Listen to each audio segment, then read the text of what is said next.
So before we get into the book of Joshua itself, I want to go back to Deuteronomy chapter 30, and I'm going to read just a part of the covenant that God made with Moses. Deuteronomy 30, and I want us to keep this in mind as we're studying the book of Joshua, because God always fulfills his promises, and we're going to see these promises that he made to Moses be fulfilled in the books of Joshua and Judges. So Deuteronomy 30, starting in verse 11, says this: "For this commandment that I command you today is not too hard for you, neither is it far off. It is not in heaven that you should say, 'Who will ascend to heaven for us and bring it to us, that we may hear and do it?' Neither is it beyond the sea that you should say, 'Who will go over the sea for us and bring it to us, that we may hear it and do it?' But the word is very near you. It is in your mouth and in your heart, so that you can do it." So that's God's way of saying that, no, it's not as hard as you say it is. You can follow the law. You can follow my commandments. But then he goes on to say what's going to happen if you don't follow the law. Verse 15, "See, I have set before you today life and death, or life and good, death and evil. If you obey the commandments of the Lord your God that I command you today, by loving the Lord your God, by walking in his way, by keeping his commandments and his statutes and his rules, then you shall live and multiply, and the Lord your God will bless you in the land that you are entering to take possession of it." So he's saying, if you follow my rules, you're going to go into the land, you're going to take and possess it. But if your hearts turn away, and you will not hear, but are drawn away to worship other gods and serve them, I declare to you today, you shall surely perish. You shall not live long in the land that you are going over the Jordan to enter and possess. I call heaven and earth to witness against you today that I have set before you life and death, blessing and curse. Therefore choose life, that your offspring may live, loving the Lord your God, obeying his voice, and holding fast to him. For he is your life and a length of days, that you may dwell in the land that the Lord swore to your fathers, to Abraham, to Isaac, and to Jacob, to give to them." So, we see where the rubber really begins to meet the road here in the book of Joshua. When the children of Israel were out in the desert, they were fairly isolated. They were a fairly insular community. Yes, you would have the occasional Midianite, you would have the occasional Egyptian who would come into the camp, who would be assimilated into the rest of the children of Israel. And it was fairly easy, I use that in quotes, fairly easy for them to serve the Lord. There wasn't a lot of outside influence. There wasn't a lot of outside temptation. Now, they still managed to screw it up, as we all do. But things are going to change. They're getting ready to cross into the promised land. Who is living in the promised land at this point in time? Canaanite pagans. So they're going to go into the land of Canaan. They're going to conquer the land of Canaan.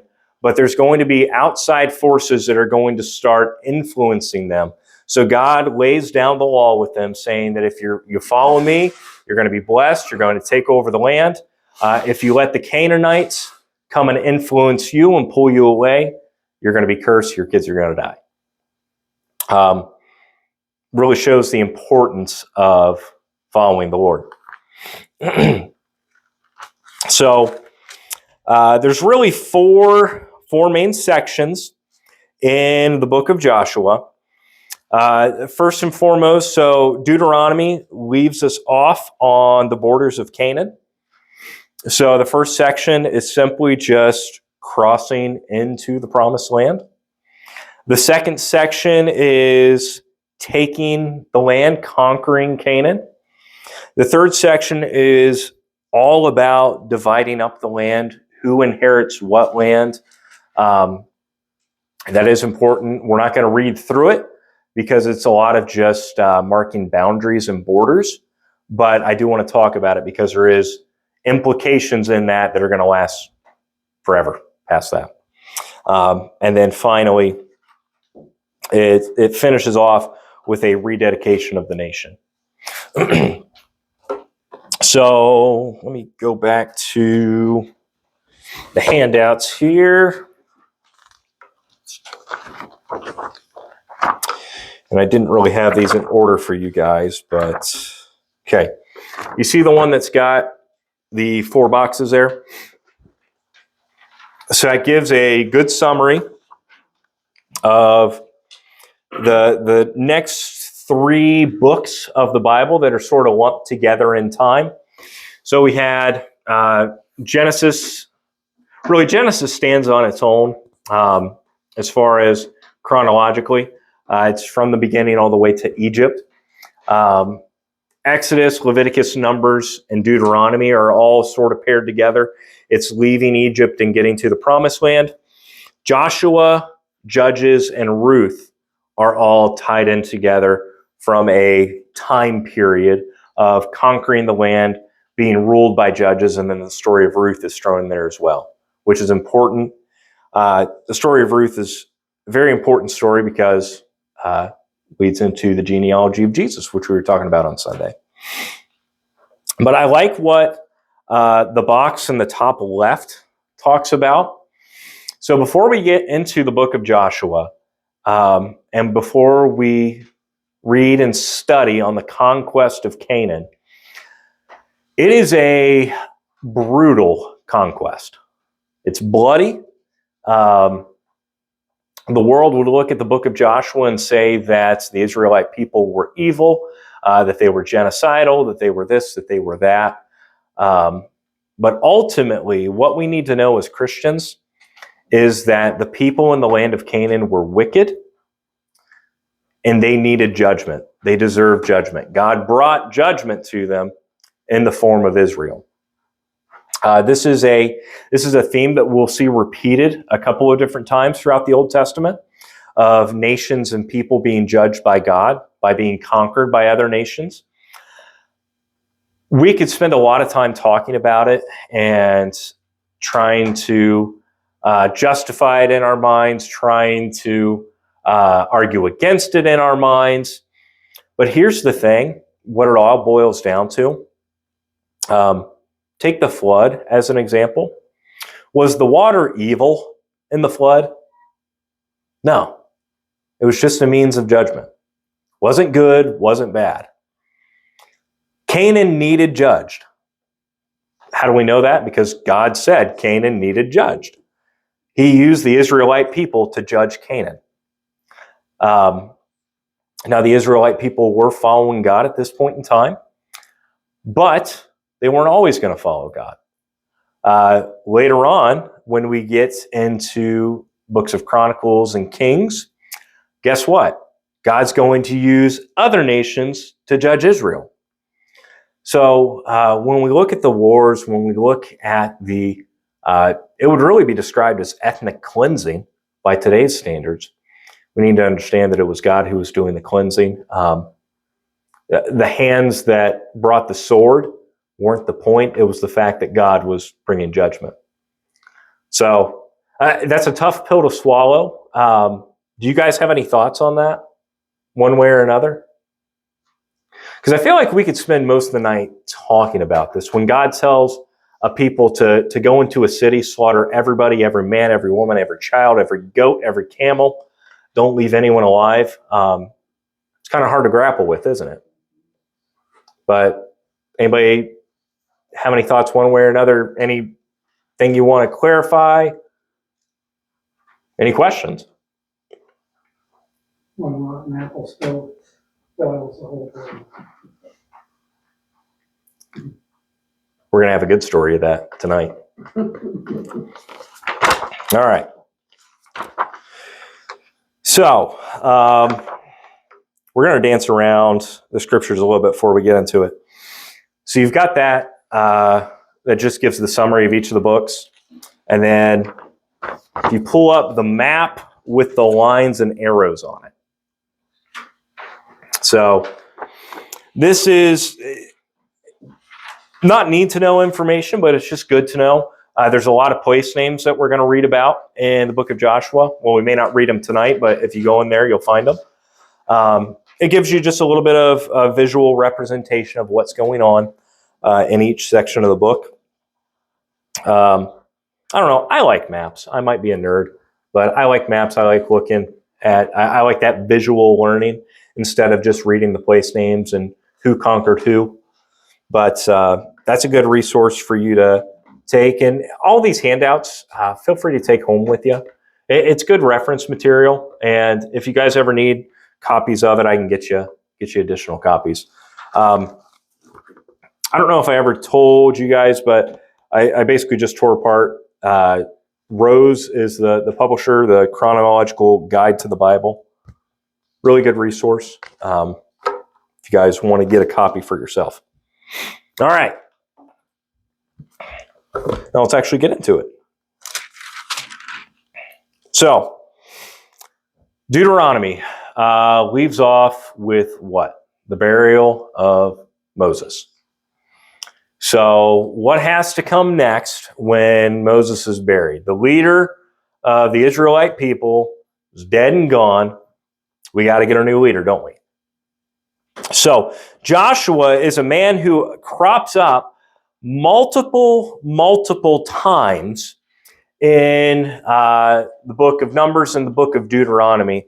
And he's really establishing a resume of sorts to be the leader of the Israelite people. He's showing himself to be capable. He's showing himself not only the soft leadership skills, but more importantly, he's showing faithfulness to God. One of the best examples of that is the story of the 12 spies. 10 of the spies said that they couldn't go into the land. There was giants in the land. They were never going to conquer the people. But 2 guys said, yeah, we've got God on our side. We can do it. Wasn't about the virtues of the Israelite people. It wasn't about their strength. It was about the God that they served. And Joshua understood that. And we see a couple of different stories, like the battle where Moses was interceding for the people. As his arms would drop, they would lose the battle. So he had to have his buddies there to help raise his arms up to intercede on behalf of the people. It is not about the people. It is about the God that they serve. And Joshua was a great example of that and the things that he did, but God was also preparing him by showing him all of these different things throughout their time in the wilderness. So, book of Joshua opens up just restating what we've already talked about. After the death of Moses, the servant of the Lord said to Joshua, the son of Nun, Moses' assistant, Moses, my servant, is dead. Now therefore arise, go over this Jordan and all this people into the land that I am giving to them, to the people of Israel. God makes a promise with Joshua. Now, who is entering into the promised land? The generation that came after they left.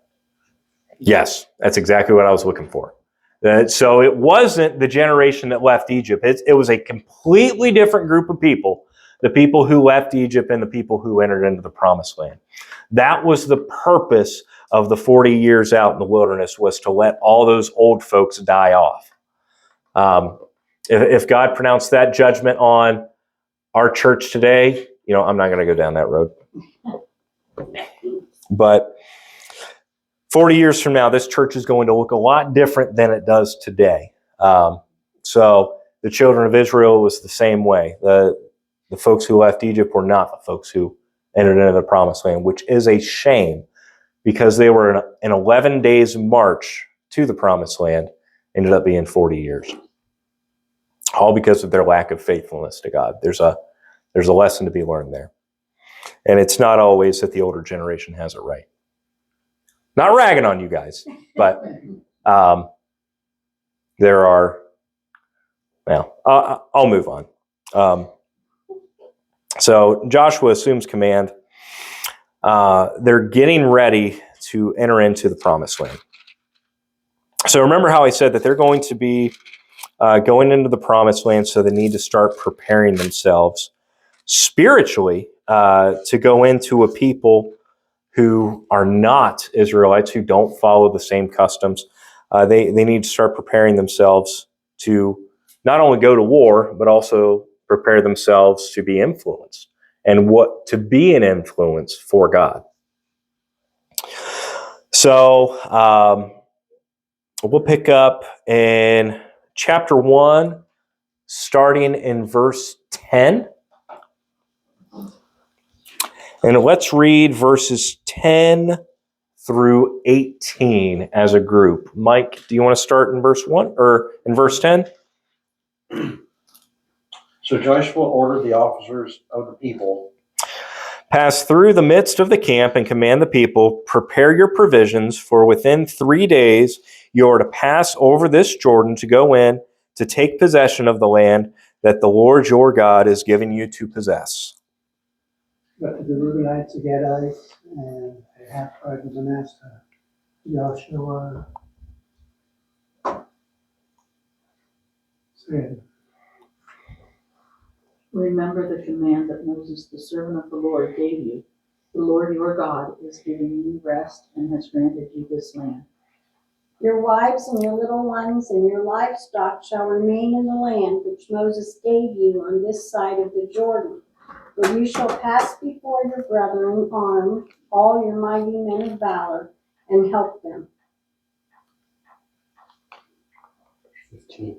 15. Until the Lord gives them rest, as he has done for you, and until they too have taken possession of the land that the Lord your God is giving them. After that you may go back and occupy your own land, which Moses, the servant of the Lord, gave you eastward of Jordan toward the sunrise. Then they answered Joshua, whatever you have commanded us, we will do, and wherever you send us, we will go. Just as we obeyed Moses in all things, so we will obey you. Only may the Lord your God be with you as he was with Moses. And 18, and that's where we'll finish, Ed. 18. Whosoever rebels against your word and does not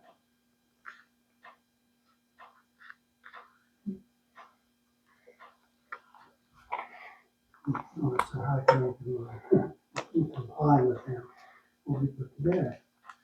Only be strong and courageous. All right, so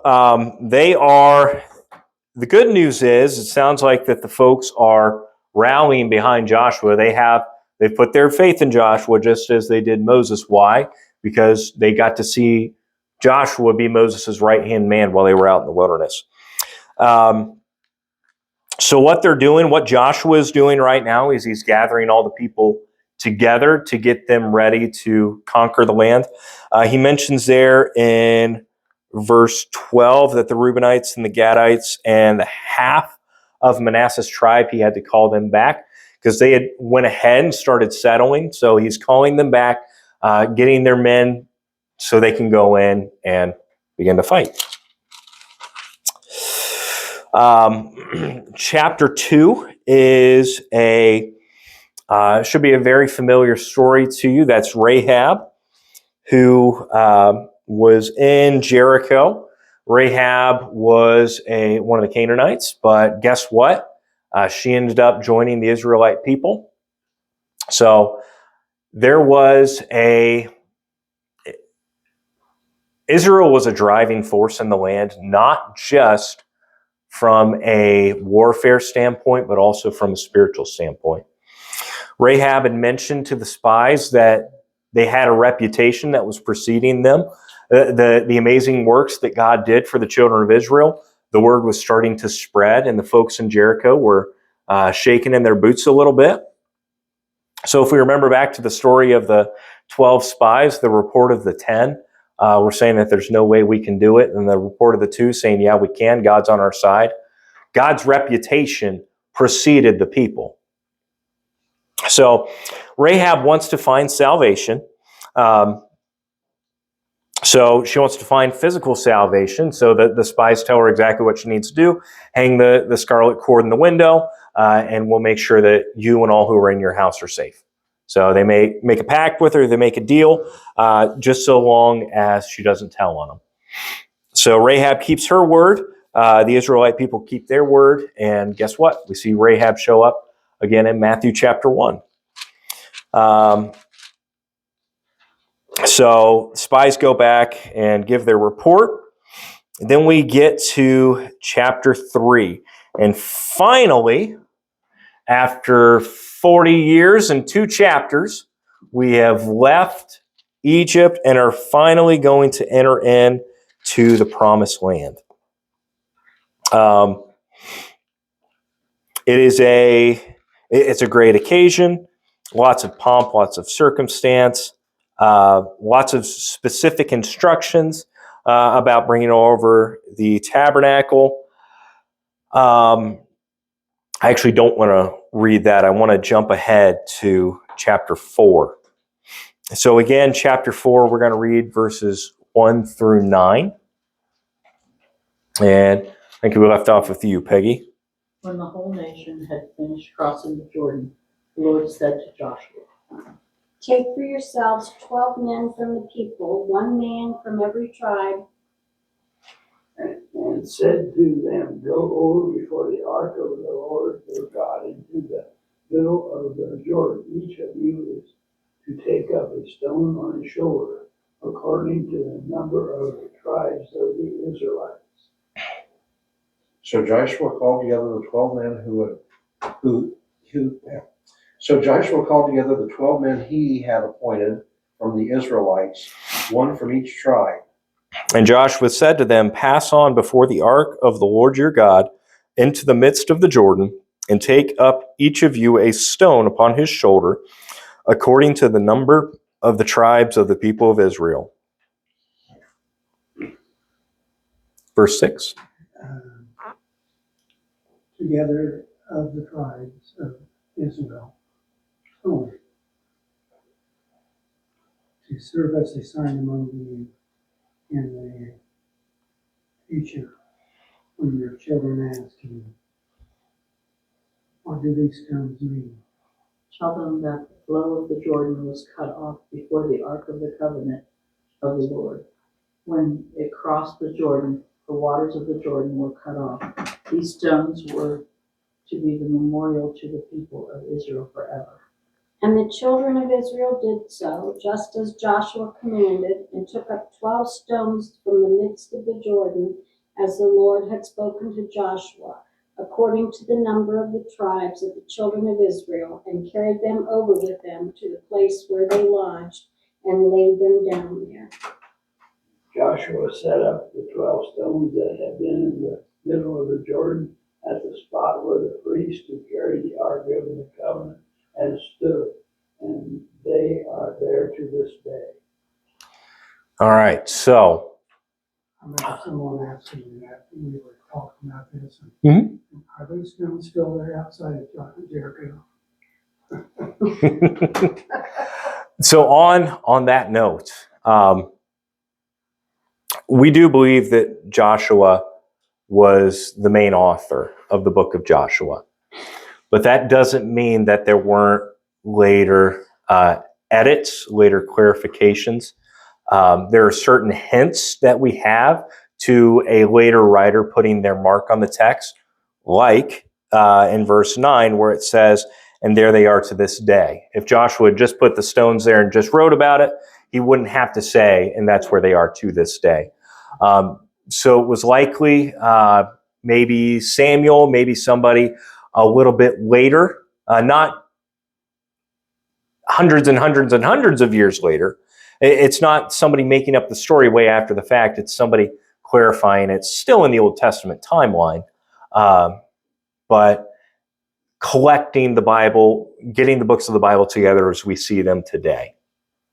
Because there wasn't a Bible writing committee that God put together to assemble all this. It had to be assembled over and throughout the ages by men who God obviously trusted.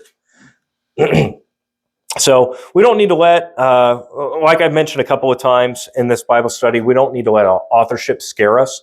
It's okay if there are editorial hands who touched the word after the original writer. A lot of times, you wouldn't say that a book wasn't written by an author just because they had an editor. It's just clarification, organizing it, because a lot of these books of the Bible would have been written as separate scrolls, so somebody had to go and put all those together and make sure everything fit properly. It's not taken away from the Word of God. It's not adding to the Word of God. It's just the way God brought us His Word. But I want to look at, I picked out this story in particular. There's Joshua and Judges is a collection of stories, so I'm going to pick and choose certain stories for us to highlight.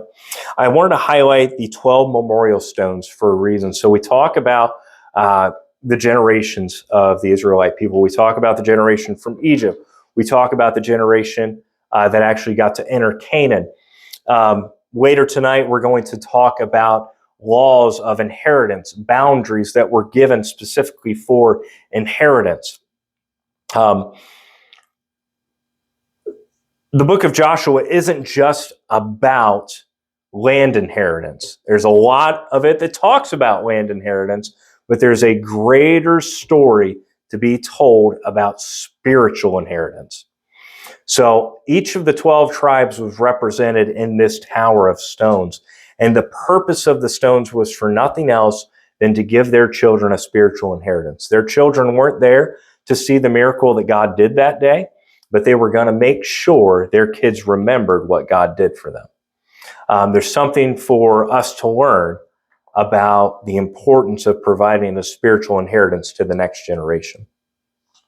To tell your kids, to give them a memorial of what God has done within our own lives. I'm not saying that we have to go stack up some rocks in the parking lot, but we need to make it a point.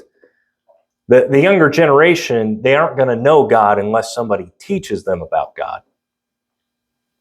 And I know the group in here has been very faithful throughout your lives into passing that on, but I never want us to forget. And if anything, it's for me, myself, as I go through and try to raise my kids to love the Lord. So we continue on. We're preparing as a people. The Israelites are preparing to go into the land. One of the things that needed to be taken care of, the generation that came out of Egypt were all good Hebrew boys, so they all got circumcised. But when they were out in the wilderness, they neglected to do that for whatever reason. So they needed to be circumcised before they could go in and conquer the land. Again, it's just talking about setting themselves apart from the Canaanites, preparing them physically, preparing them from a warfare standpoint, preparing them personally to say that, hey, we are an Israelite people. We may be 12 separate tribes, but we serve the same God, and we are separate and we are distinct from the Canaanites that we're going in and mingling among. And a very important part of that was circumcision. Okay, so then we get into the actual conquest of Canaan. It begins with our very popularized by song, The Fall of Jericho. Mike, do you want to sing it for us? Joshua fought the battle around Jericho, Jericho, Jericho. Get yourself Jericho. That came out later. That was an advertisement in the 70s. They used that too. I know this group could relate. Sure, I'm sure they can. So,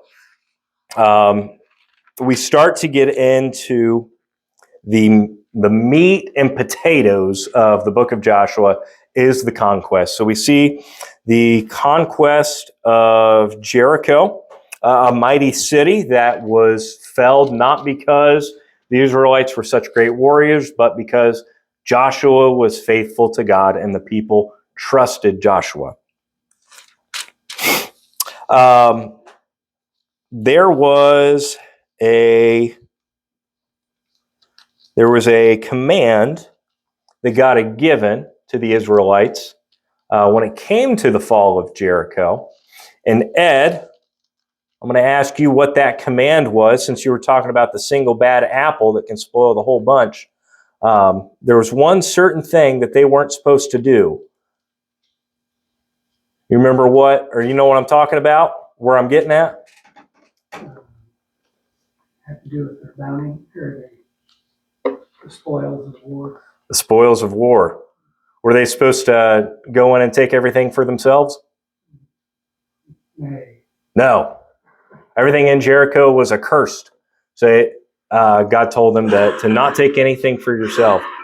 God was going to take care of them during this conquest. They didn't need to, when God said that something was a curse, they didn't need to take part in it. Why? Because God had them taken care of.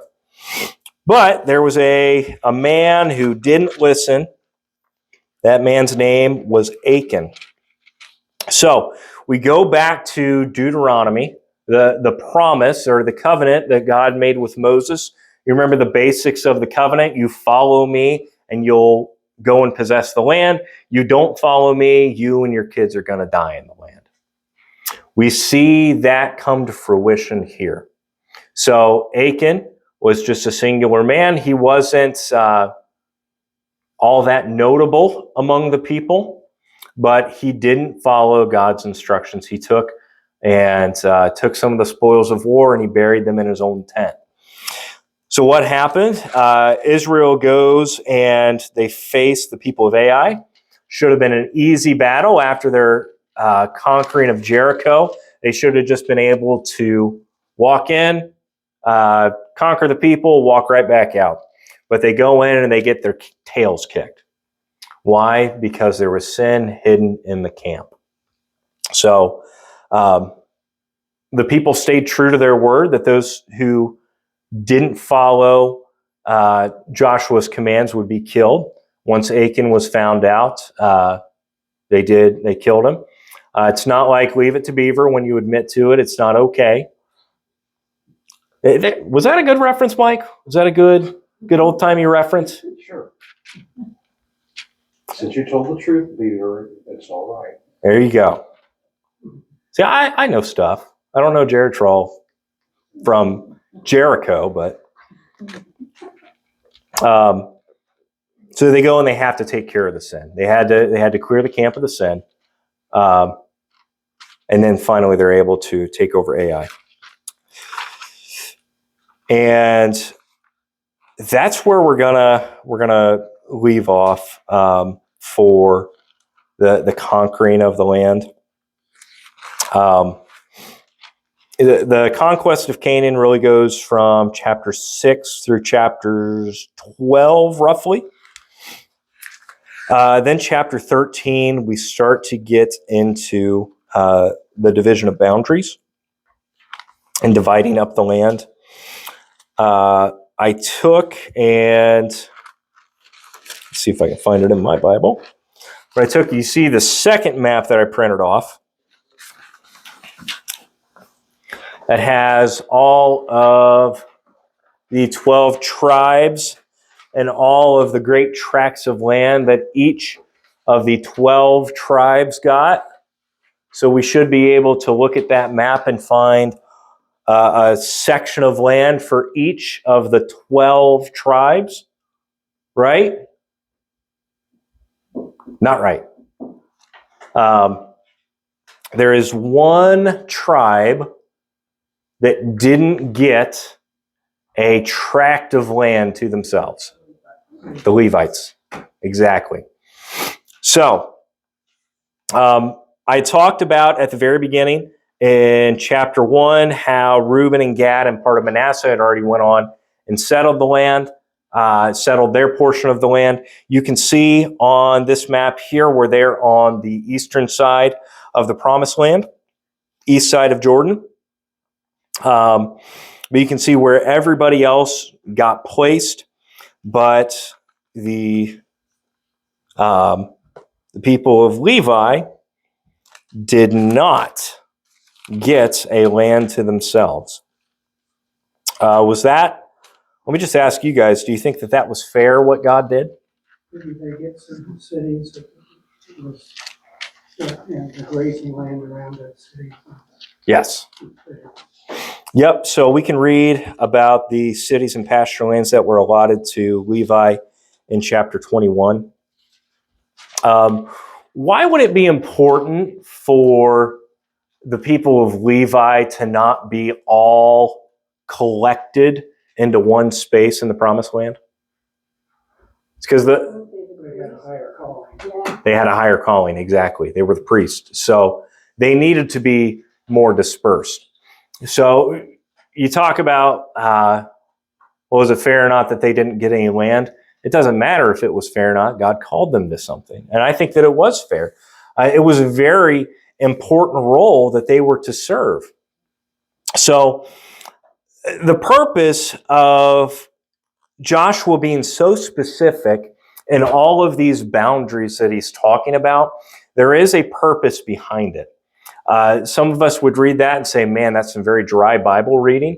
I don't really care what the property lines were between Ephraim and Benjamin, but there were very distinct markers that you could go, and didn't matter who you were, didn't matter what century you lived in, you could go and read what Joshua wrote, and you could go and you could define each and every one of these borders.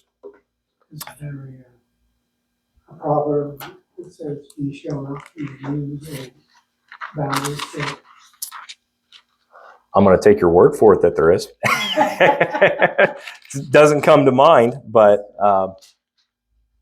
very, very good chance. So with that, the purpose of the boundaries and the purpose for being so specific in the boundaries is because those were the boundaries that were going to remain for the rest of the history of Israel. Did Israel always occupy the promised land? No. They were taken out of the land. So what are they supposed to do when the kingdom divides and half the kingdom's taken into exile? Well, more than half, it's 10 versus 2. But when the northern kingdom is taken into exile, when they go back into the land, are they supposed to just forget the boundaries or forget the promise that God had made with them, with Joshua? No. God's promises are eternal. So there was, it goes all the way back to the covenant that God made with Abraham of the reason it's called the promised land is because God promised them that land. God promised the descendants of Abraham that land. It doesn't matter if they're there today, before New Jerusalem comes down, before there's a new heaven and a new earth, these 12 tribes are going to fit the boundaries that God gave them. God's going to fulfill that promise. So it matters what Joshua said. It may not matter to you and I because we're not Jewish. We're not descended from Gad. We're not descended from Asher, from Naphtali, from Benjamin, from Manasseh, from whoever. But there was a reason that God laid down these foundations and these boundaries, because they should be remembered for all of time. God made a promise, and He is going to keep that promise. There was a physical inheritance that the people of Israel were supposed to pass down to their children through their lands. But there was a spiritual inheritance as well, which we already talked about. So then we finally get to the last part of the book, which really is a renewal of the covenant, a renewal of the promise between the people and God. Trying to figure out where I want to pick up here in chapter 24. So I'll just read a couple of verses here. Chapter 24, verse 14. Verses 14 and 15. The end of 15 in particular should sound very familiar to you. Now, therefore, fear the Lord and serve him in sincerity and in faithfulness. Put away the gods that your fathers served beyond the river and in Egypt, and serve the Lord.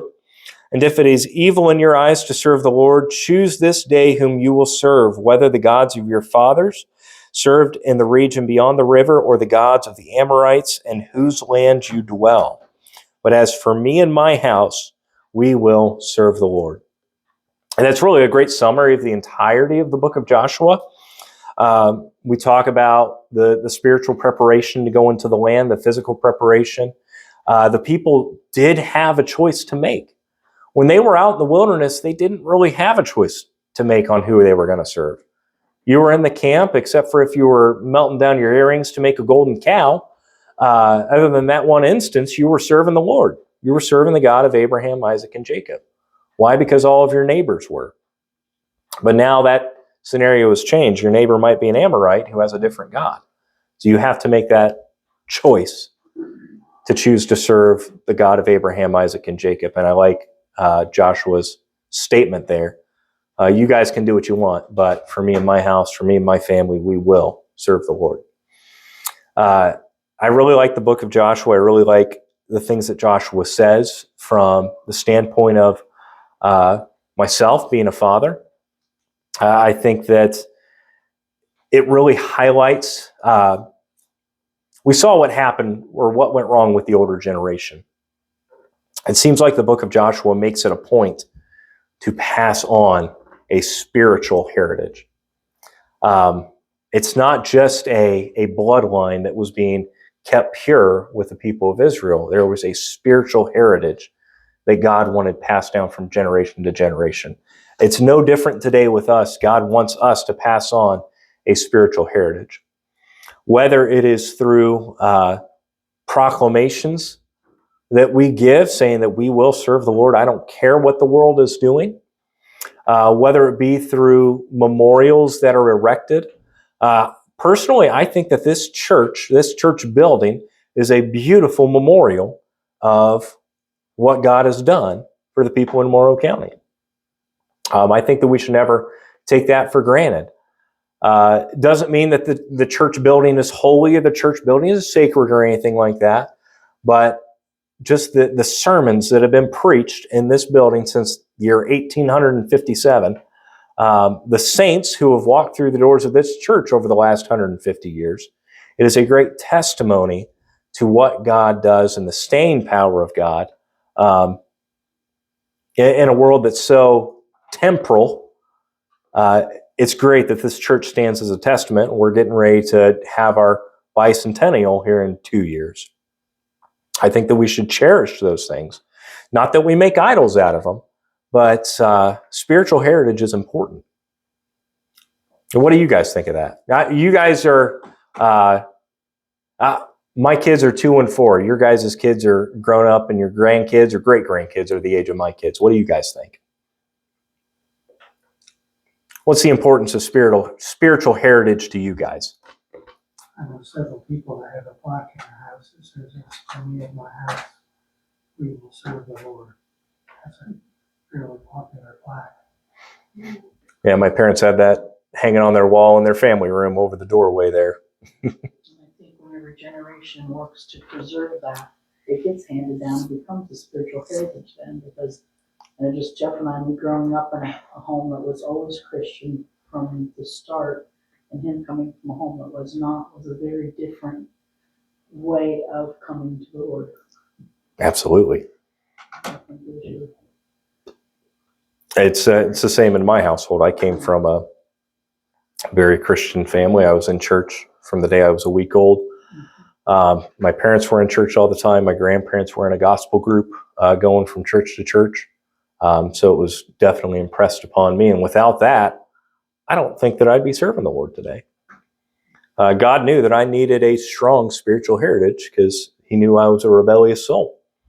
Now my wife, she didn't come from a Christian family, but he knew that she was strong enough to find him on her own. But I think of, even in Paul's letter to Timothy, he says that it's because of your mother and your grandmother. These things matter, and passing these things on matter. Any other thoughts before we move on to the last little bit here? Well, the book ends off with the death of Joshua and the burial of Joshua. There's 3 burials that happen at the very tail end of the book, chapter 24, verses 31, 32, and 33. We see the burial of Joshua. We see the burial of Joseph. And again, I think this ties into spiritual heritage. Who was Joseph? Back at the beginning of He was a redeemer. Way back at the beginning of the story of getting into Egypt. And it's amazing that Joseph wanted to be buried with his fathers. They carried the bones around for all of those years. They preserved the bones of Joseph to bury him. I thought, I've always thought, and they didn't lose them. No! They didn't lose them. Yeah, everything that happened, they've never lost them. I think it's just a great way to round out the story of getting back to the promised land. How? By bringing the bones back from the guy who got us to Egypt in the first place. God's a great author, isn't he? Yeah. He writes a great story. And then finally it ends with Eleazar, the son of Aaron.